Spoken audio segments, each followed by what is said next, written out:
చూస్ country delight live better. ఇప్పుడే country delight యాప్ని download చేసుకోండి. Welcome to Suman TV. Pawan కళ్యాణ్పై case.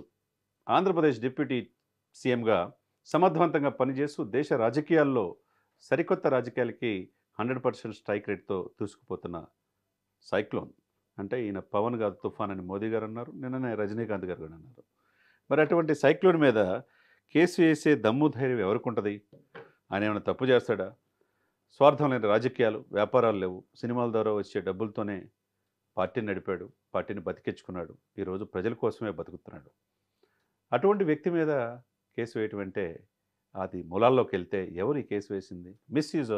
Misuse of ప్రభుత్వ సొమ్ముని, అంటే ప్రభుత్వ సొమ్ముని అక్రమంగా దుర్వినియోగం చేస్తున్నాం అనే ఇదిని హైకోర్టులో కేసు వేశారు. ఈయన మీద వేసింది ఎవరు? మాజీ ఐఏఎస్ ఆఫీసరు విజయ్ కుమార్. ఆయన అనుంగ శిష్యుడి జగన్మోహన్ రెడ్డి గారికి, వేరే విధేయుడు వైఎస్ రాజశేఖర రెడ్డి గారికి. ఆయన మరి చెప్తే ఎట్లా రాజకీయాలు అంటే? పాపం వాళ్ళ నాయకుడిని చెప్పి 151 సీట్ల నుంచి 11 సీట్లకు పరిమితం చేశాడనే బాధ మనసులో పూర్తిగా ఉన్నట్టుంది విజయ్ కుమార్ గారికి. అంటే మిస్యూజ్ ఆఫ్ ప్రభుత్వ సొమ్ముని దుర్వినియోగం చేస్తున్నట్టుగా ఆయన మీద కేసు వేస్తే నిన్ననే స్వీకరించి ఆర్గ్యుమెంట్స్ జరిగినాయి. అది ఇప్పట్లో తెలియ అవకాశం లేదు. ఒకవేళ పవన్ కళ్యాణ్ గారే ప్రభుత్వ సొమ్మును దుర్వినియోగం చేసేవాడైతే తన బిడ్డల డిపాజిట్లు కూడా కరిగించి కోట్లాది రూపాయలు పేద ప్రజలకు పంచడు. పవన్ కళ్యాణ్ గారే మిస్యూజ్ చేసేవాడైతే ప్రభుత్వ సొమ్ముని విజయవాడలో క్యాంప్ ఆఫీస్ని ఖాళీ చేయడు, తనకున్న సిబ్బందిని కూడా ఇచ్చేసేసి తనకి తాగే టీతో సహా తన ఉండే బెడ్స్, తన ఉండే చైర్స్ అన్నీ కూడా ప్రభుత్వం కాకుండా తన సొంత మంగళగిరి ఆఫీస్లోనే షిఫ్ట్ చేశాడంటే ప్రభుత్వ సొమ్ముని సింగిల్ పైసా కూడా తీసుకోవట్లేదు. ఒకనొక టైంలో జీతం తీసుకుందాం అనుకున్నారు నెలకి, ఆ జీతం కూడా ఇప్పుడు తీసుకోవట్లేదు. నెలకి 2,10,000 రూపాయలు వస్తే అది మొత్తం కూడా 46 మందికి తల్లిదండ్రులు లేని అనాథలకి పిఠాపురంలో పంచి పెడుతున్నాడు. మరి వీళ్ళు మనుషుల, మూర్ఖుల, పరిజ్ఞానం ఉండే, చదువుకున్న వాళ్ళ? ఎందుకు కేసేస్తారు?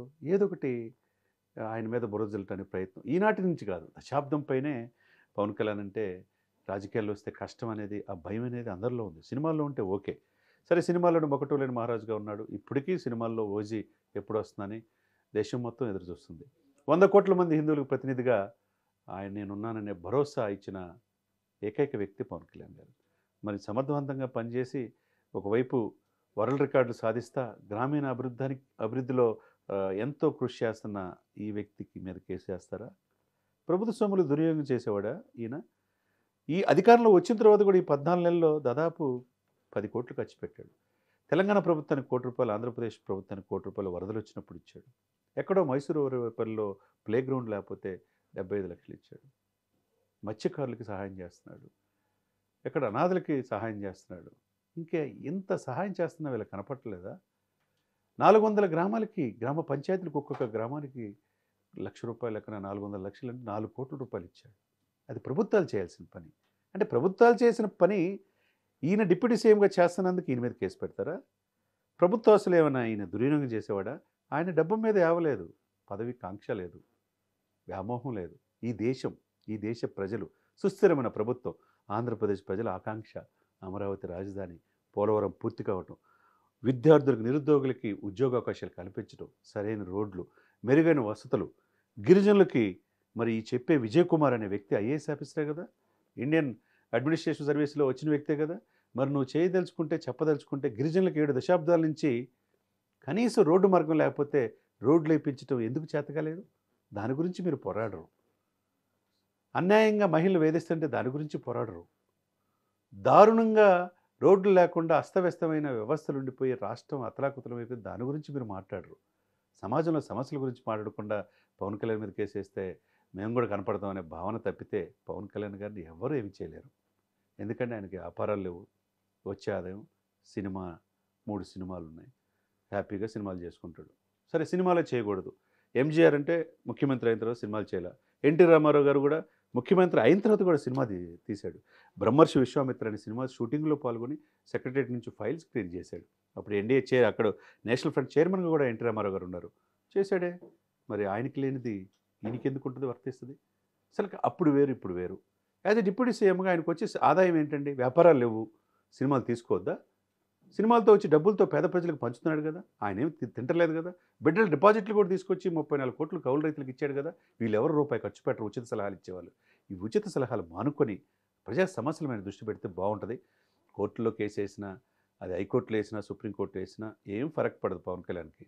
రోజు రోజుకి ఆయన గ్రాఫ్ పెరుగుతుంది తప్పితే దేశ ప్రధాని మోదీ మనల్ని పొందాడు, ఈరోజు ప్రజల మనల్ని పొందుతున్నాడు. కేసు వేసినంత మాత్రాన ఏం చేశాడు ఆయన?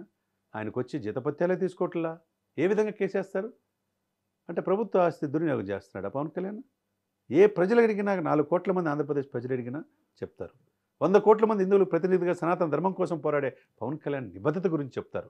ఎక్కడో తిరుమలలో పవిత్రత లడ్డు అపవిత్రత అయితే 11 రోజులు ప్రాచ్యత దీక్ష చేసి హిందూ సమాజానికి ఒక సంకేతం ఇచ్చిన పవన్ కళ్యాణ్ గారి యొక్క సేవా నిరతి మీకు కనపడుతులేదా? ఎక్కడో సైనికులకి కోట్లాది రూపాయలు ఇచ్చిన పవన్ కళ్యాణ్ కనపడుతులేదా? ఇప్పుడు వరకు దాదాపు 100 కోట్ల దాకా ఖర్చు పెట్టాడు సమాజానికి. మీరు ఎవరైనా రూపాయి ఖర్చు పెట్టేవాళ్ళ? ఈ ఉచిత సలహాలు వేసి కేసులు వేసేవాళ్ళు పవన్ కళ్యాణ్ గారిని ఎవరు ఏమి చేయలేరు. మీరు కోర్టులకు వెళ్ళండి, ఏమైనా పెట్టుకోండి, ఎక్కడెక్కడ కేసులు పెట్టుకోండి. ఆయన సమాజానికి ఉపయోగపడే వ్యక్తి, సమాజం గురించి ఆలోచించే వ్యక్తి, ఒక్క రూపాయి కూడా ప్రభుత్వ సొమ్ముని దుర్వినియోగం చేయని వ్యక్తి. ఒరే బాబు, క్యాంప్ ఆఫీస్ డిప్యూటీ సీఎంగా 6 శాఖలు ఉన్నాయి. అటవీ శాఖ ఉంది ఆయనదే, అటవీ పర్యావరణ శాఖ ఆయనదే, గ్రామీణ అభివృద్ధి శాఖ మంత్రి ఆయనే, పంచాయతీరాజ్ ఆయనే, గ్రామీణ నీటిపారుదల మంచినీరు సలహా ఆయనదే, సైన్స్ అండ్ టెక్నాలజీ అయిందే. అంటే 5 కీలకమైన శాఖల్లో ఒక్కొక్కరు పెట్టుకోదలుచుకుంటే 10 మంది సిబ్బందిని పెట్టుకోవచ్చు. 5 పదులు 50 మందిని సిబ్బంది పెట్టుకోవచ్చు. ఆయన దగ్గర ఉంది ఎవరు? కృష్ణతేజ్ అనే సమర్థవంతమైన ఐఏఎస్ ఆఫీసర్ కేరళ నుంచి తెచ్చుకున్న వ్యక్తి. ఇంకో పిఎస్ కానీ ఓఎస్డీ కూడా ఎవరు? సమర్థవంతమైన ఆఫీసర్స్ తెచ్చుకుని, అందరూ ర్యాంకర్లే. సమర్థవంతమైన ఆ నలుగురిని పెట్టుకొని ఆయన నడుపుతున్నాడు. ఇక్కడ క్యాంప్ ఆఫీస్ కూడా తన సొంత ఆఫీసులో నడుపుతున్నాడు. ప్రభుత్వ సొమ్ముని దుర్యోగం చేయట్లా. ఎక్కడికి వెళ్ళినా ఆయన సొమ్ము, ఆయన సంపాదించి సినిమాల ద్వారా వచ్చిన సొమ్మునే. అంటే మీరు సినిమాలు తీస్తే సినిమాలు తీయకూడదని మీరు అంటారా? అది వ్యక్తిగతం.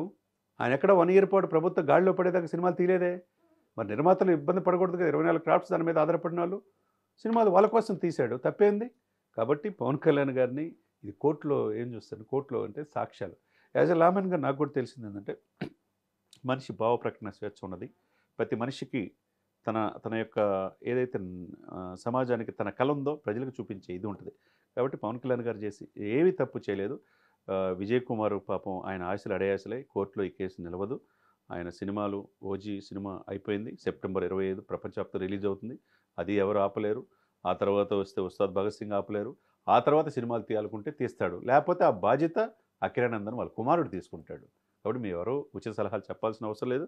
పవన్ మీద కేసు పెట్టింది ఏమవుతుందో అని అభిమానులు చింత చెందాల్సిన అవసరం లేదు. జన సైనికులు అస్సలు ఆదుర్దపడాల్సిన అవసరం లేదు. వేరే మహిళలు అస్సలకి ఇబ్బంది పడాల్సిన అవసరం. ఈరోజు పవన్ కళ్యాణ్ అనే వ్యక్తి నేషనల్ పొలిటికల్ స్టార్. కాబట్టి ఆయన మీద ఏ నిందలు మోపినా ఆ నిందలు మోపిన వాళ్ళకే ఇబ్బంది తప్పితే ఆయనకి ఏమీ కాదు. ఆయన ఒక యోగి ఆదిత్యనాథ్ ఈ దేశం కోసం ఏదైనా చేస్తాడో, సాక్రిఫైస్ చేస్తాడో, ఆ తర్వాత అంత ప్రజాదరణ పొందిన నాయకుడిగా నేడు పవన్ కళ్యాణ్ గారు మనందరికీ కనపడుతున్నారు.